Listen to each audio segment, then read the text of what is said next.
8 recompensas para aqueles que reconhecem a voz do Espírito Santo. E é sobre isso que nós vamos falar. Nós vimos tantos versículos agora falando sobre a importância do Espírito Santo, tantos versículos falando quem é o Espírito Santo, que Ele é o nosso conselheiro, Ele é o nosso ajudador, Ele é aquele que está conosco, é aquele que intercede por nós com gemidos inexprimíveis, é aquele que ora por nós, pois nós não sabemos orar. Então nós precisamos reconhecer a voz do Espírito Santo, e quando reconhecemos essa voz, existem pelo menos, que eu listei aqui, 8 benefícios. Anotaram? Quem quer ter vitória precisa aprender a ouvir a voz do Espírito Santo e procurar esses benefícios. Número 1, o Espírito Santo sempre nos avisa do perigo iminente. Ele sempre te avisará dos perigos iminentes. É por isso que Jesus ele estava indo para o Pai em João número 14, o capítulo 14. Ele falou: eu vou para o Pai, mas não vos deixarei órfãos. Eu vou construir moradas, mas eu vou enviar o Espírito Santo para estar com vocês. Porque os discípulos estavam tristes. E aí ele vai dizer no capítulo 14: não se turbe o vosso coração. Ou seja, estavam tristes por quê? Porque eles estavam acostumados a andar com Jesus. Então Jesus estava aí explicando a eles como que era o procedimento, como que eles deveriam andar, como eles deveriam fazer para se relacionar com o Pai, como que eles deveriam fazer para obedecer o Pai, como que eles deveriam fazer para cumprir a sua missão. Eles estavam acostumados a ser apacentados ali por Jesus. Agora Jesus está dizendo que está indo embora. Os discípulos estão tristes. João capítulo 14, não se turbe o vosso coração. Credes em Deus, credes também em mim. Na casa de meu Pai há muitas moradas. Se não fosse assim, eu não teria dito: eu vou vos preparar moradas. E ali Jesus consolando eles disse: olha, mas fique tranquilo, eu vou enviar um outro que vocês vão poder confiar nele também. Vocês não vão ficar órfãos, vocês não ficarão sozinhos. Então entenda, Jesus está dizendo: não há necessidade de pânico porque eu estou indo, porque se eu não for, ele não poderá vir, o Espírito Santo. Eu vou interceder.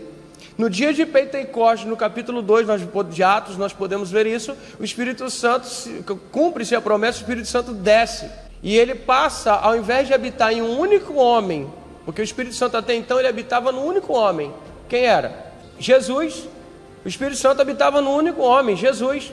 Agora em Atos dos Apóstolos, no capítulo número 2, ele vem habitar de primeira mão naqueles 120 homens ou 120 pessoas que estavam ali esperando a promessa. O Espírito Santo habitava em um único homem, agora ele está habitando em quantos? 120 pessoas que receberam a revelação da promessa. Depois Pedro começa a pregar, 3.000 almas se converteram. O Espírito Santo agora está em quantos?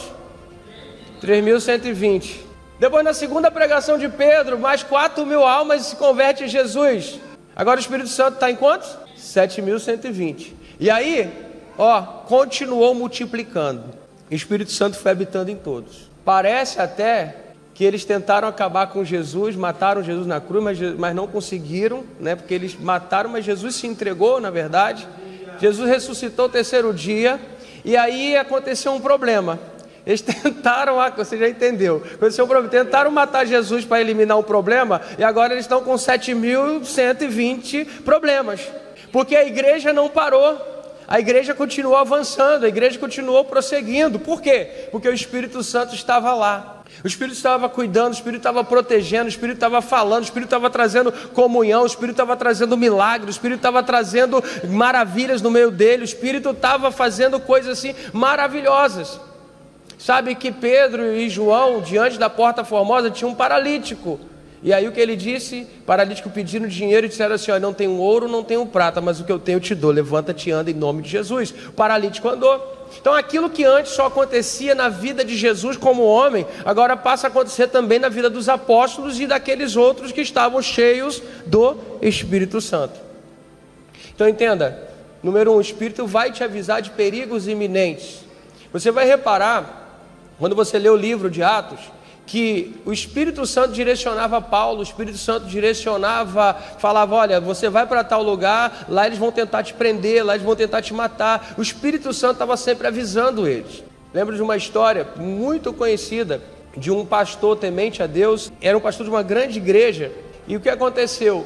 5h30 da manhã ele sentou na cama, ele tinha que fazer uma viagem, E ele disse para a esposa: eu estou sentindo no meu coração que eu não devo voar hoje.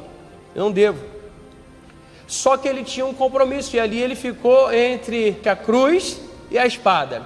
Imagina, se ele não vai para o local que ele tinha que ir, muitas pessoas esperando, eu chamar ele de quê? Irresponsável, e por aí vai.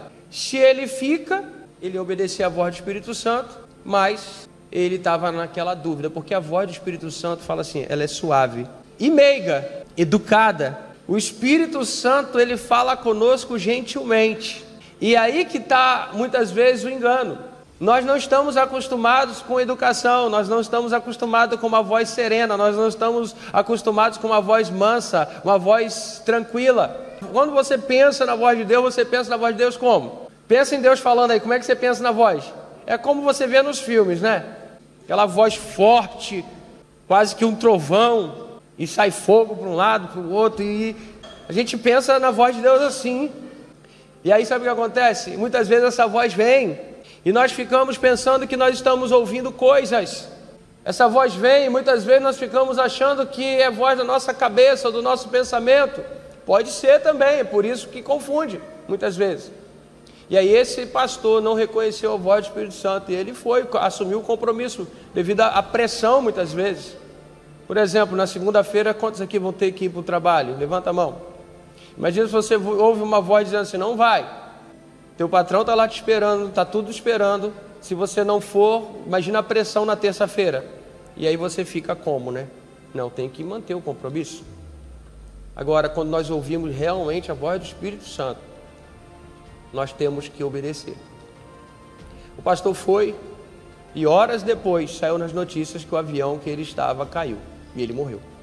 Essa história ficou conhecida porque um ano depois um outro pastor, colega dele, amigo dele, estava num culto de Santa Ceia numa igreja e a esposa, a viúva, estava lá e eles estavam conversando sobre a situação e a viúva relatou, olha, era 5h30 da manhã, ele sentou na cama e ele falou comigo que ele não estava se sentindo confortável, que ele não estava com vontade de ir, que algo estava falando para ele não ir. Que voz você acha que ele ouviu falando para ele não ir? É a voz do Espírito Santo.